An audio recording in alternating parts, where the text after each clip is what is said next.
Yes, hi, good day, everyone. It's Chaudhry Nasir Iftikhar speaking here today.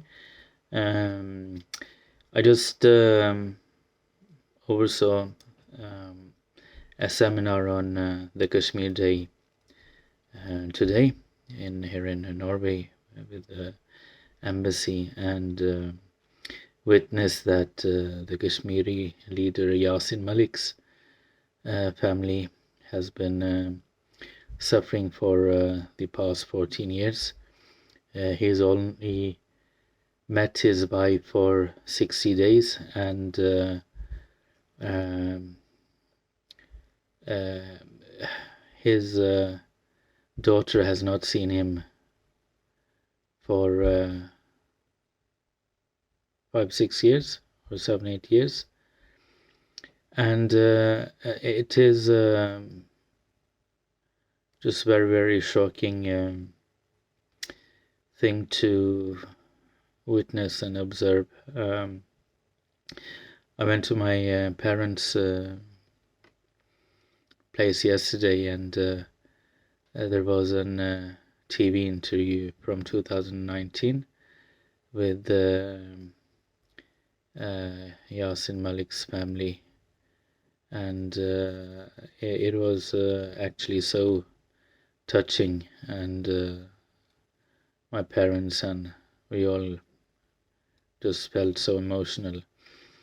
But I just feel that it's very on a high time to grasp this opportunity by and address something directly here and now.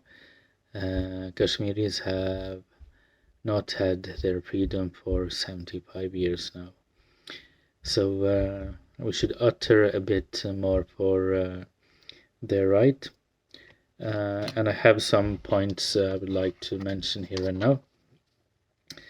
And that's obviously that all Kashmiris, it's up to 13 million, but especially on the Indian occupied area, that they are granted, travel pass to travel and move as they want in and out of their state, and that kings, kingdoms, ministries throughout, especially Europe, of many countries here, that they observe their rights thoroughly, and also send their foreign ministers or human rights or development ministers more openly both to Pakistani area of Kashmir, and the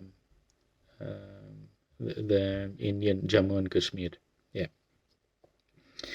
And there must be a certain law enforcement where the police should not and defense forces should not be allowed to intervene in civil arrangements, whether that is political arrangements or into mosques or the student life, or into wedding or businesses or whatever the civic measures should convene and be about. We should also enforce that international peace staff or UN task force are engaged into Kashmir as well.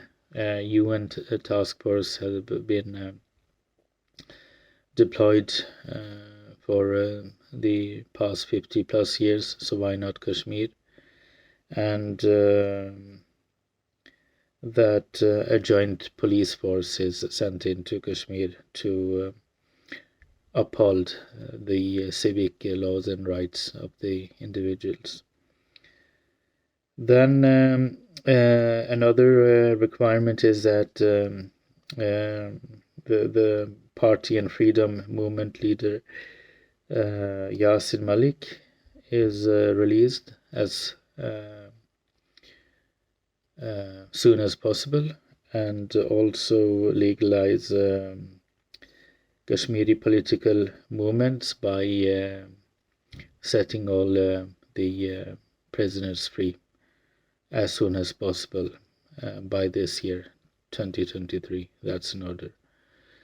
Then I have everything related to free trade agreement of food and medicines and computers and mobiles and yes, telecom equipments, TVs, internet equipment, food supplies, heating, housing, equipment, material, accessories, and so on, like clothing, whatever is needed.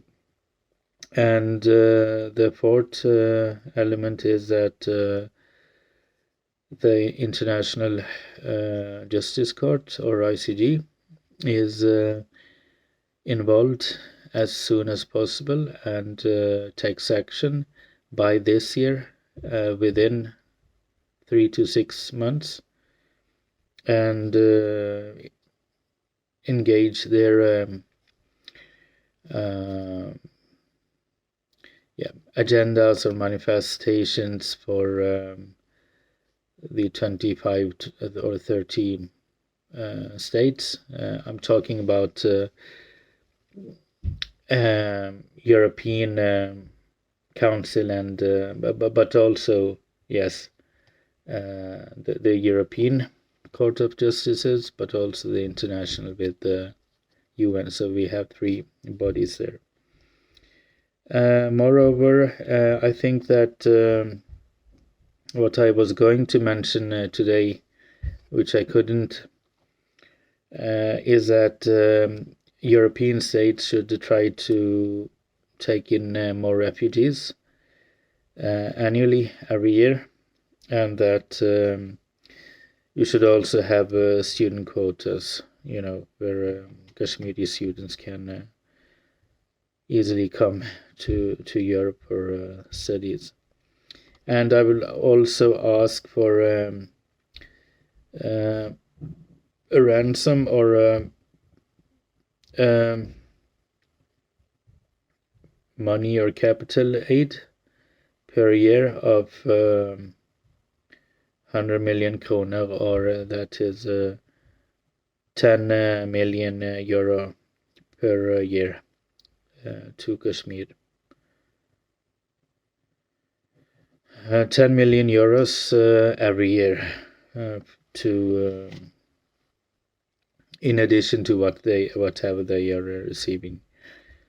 So just a small comment on that. India is, like Israel, actually not only beating but killing and right now taking their homes and so on from Kashmiri owners or Muslim owners.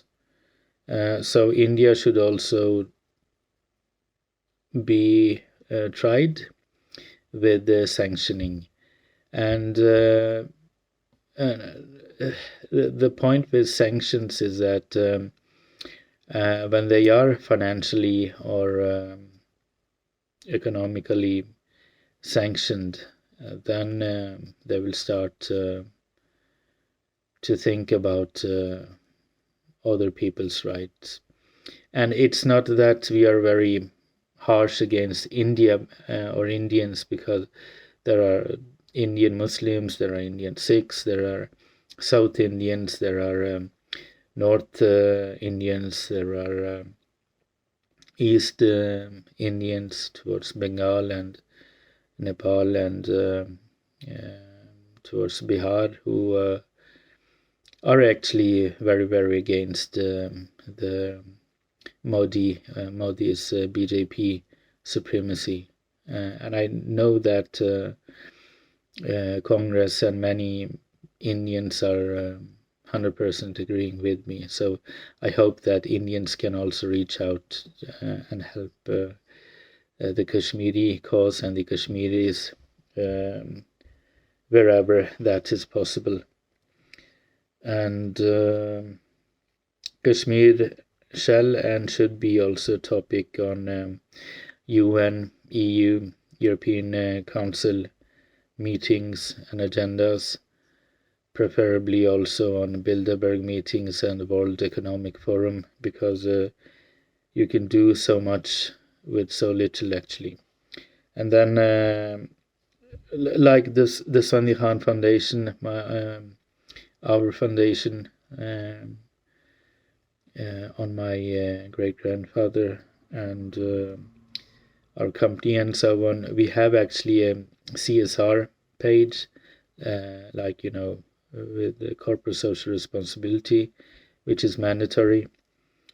And there I would like to mention that all that sustainability and UN goals and CSR, there you can add actually that you're for the rights for the Kashmiri. So we support both at here we do the Kashmiri cause and the Palestinian cause. Yeah, so I mean, you can at least do that.